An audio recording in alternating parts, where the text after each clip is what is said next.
Waste द्वारा NATO में Ukraine को जोड़कर रूस पर नकेल कसने की कोशिश ने पिछले कुछ वर्षों से दुनिया को युद्ध के हवाले कर रखा है। रूस यूक्रेन में सीधे तौर पर और रूस पश्चिम में चल रहे अप्रत्यक्ष युद्ध ने ग्लोबल पॉलिटिक्स में कई बदलाव किए हैं। इन्हीं बदलावों में भारत की विदेश नीति भी शामिल रही है।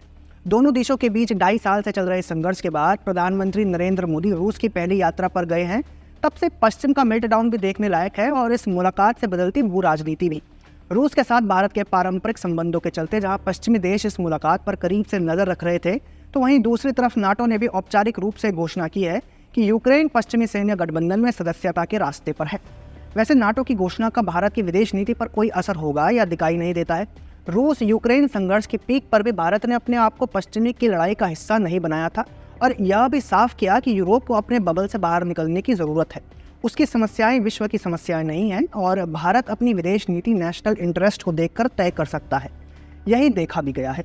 भारत ने रूस के साथ अपने पारंपरिक संबंधों को बनाए रखने के साथ पश्चिम से कूटनीतिक रिश्ते बनाए रखे हैं। पश्चिम से दबाव के बाद भी भारत ने रूस से क्रूड ऑयल इंपोर्ट करना नहीं छोड़ा और इस संबंध में अपनी यात्रा पर पीएम मोदी ने अनअपोलोजेटिकली ये कहा कि भारत और रूस के बीच फ्यूल ट्रेड जारी रहने के कारण न केवल भारतीयों को इन्फ्लेशन से राहत मिली बल्कि अंतर्राष्ट्रीय बाजार में भी स्टेबिलिटी आई है। भारत आगे भी इस नीति को बनाए रखने में विश्वास रखता है। यह प्रधानमंत्री मोदी की रूस विजिट में साफ नजर आ रहा था। इस यात्रा से जो तस्वीरें और वीडियो सामने आए वह देखकर दोनों देशों के रिश्तों का अंदाजा लगाया जा सकता है। दोनों जायंट्स की मुलाकात ने एक बार फिर मल्टीपोलर वर्ल्ड की थ्योरी को हवा दे दी है। पश्चिम इसे स्वीकार करने को तैयार नहीं हो रहा कि विश्व में एक से अधिक ध्रुव बन चुके हैं और भारत रूस इस बदलती दुनिया का एक महत्वपूर्ण पड़ाव है। भारतीय प्रधानमंत्री नरेंद्र मोदी और रूस के राष्ट्रपति व्लादिमीर पुतिन जब मॉस्को दिल्ली रिश्तों की संरचना दुनिया के सामने रख रहे थे, तो हमारी नज़र रूसी दार्शनिक अलेक्जेंडर दुगिन के लेख पर पड़ी, जिन्होंने दिल्ली मॉस्को एक्सिस को मल्टीपोलर वर्ल्ड संरचना के लिए ज़रूरी माना है। अलेक्जेंडर गैलेविच दुगिन एक रूसी दक्षिणपंथी राजनीतिक दार्शनिक है। उनका जन्म सैन्य परिवार में हुआ था। दुगिन ने गेनाडी सेलेनोव और बाद में सर्जेई नार्शकिन के सलाहकार के रूप में कार्य किया है। फिलहाल रूसी सरकार और राष्ट्रपति व्लादिमीर पुतिन पर उनका प्रभाव बताया जाता है। अक्सर विदेशी मीडिया तो उन्हें पुतिन का दिमाग कहकर भी संबोधित करता है। आपको यह भी बता दें कि यूक्रेन से संघर्ष के दौरान अगस्त 2022 में अलेक्जेंडर दुगिन की बेटी दरिया दुगीना के एक हमले में हत्या कर दी गई थी। इन्हीं अलेक्जेंडर दुगिन ने भारत रूस संबंधों और मल्टीपोलर वर्ल्ड पर अपनी थ्योरी सामने रखी है।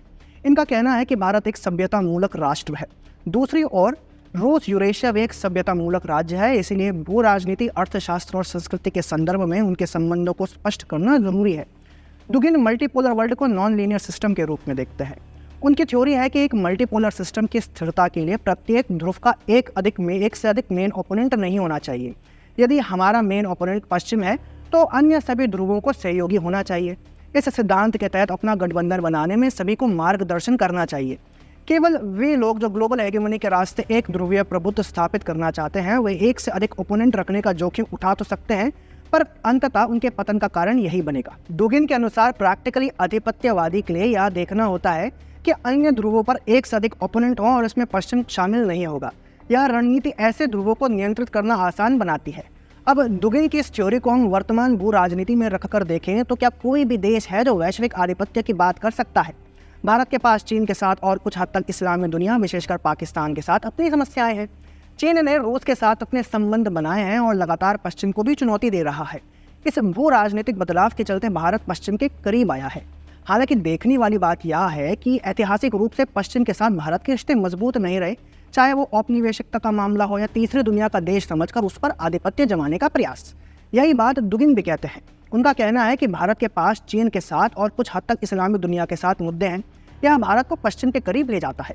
दुगिन का मानना है कि अपनी स्थिति समझाते हुए भारत को मल्टीपोलरिज्म के तर्क को और अधिक स्पष्ट रूप से समझने की आवश्यकता है और रूस, जिसके साथ भारत का कोई संघर्ष नहीं है, इसमें बहुत बड़ी सहायता प्रदान कर सकता है।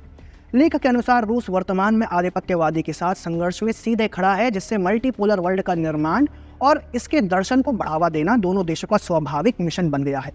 दुगिन की थ्योरी भारत की नॉन वेस्ट नीति को देखकर सही मानी जा सकती है। जाहिर है कि रूस के साथ बढ़ते संबंधों के बाद भारत को कई इंटरनेशनल रिपोर्ट्स और प्रोपेगेंडा का सामना करना पड़ेगा। यह भी स्वाभाविक है।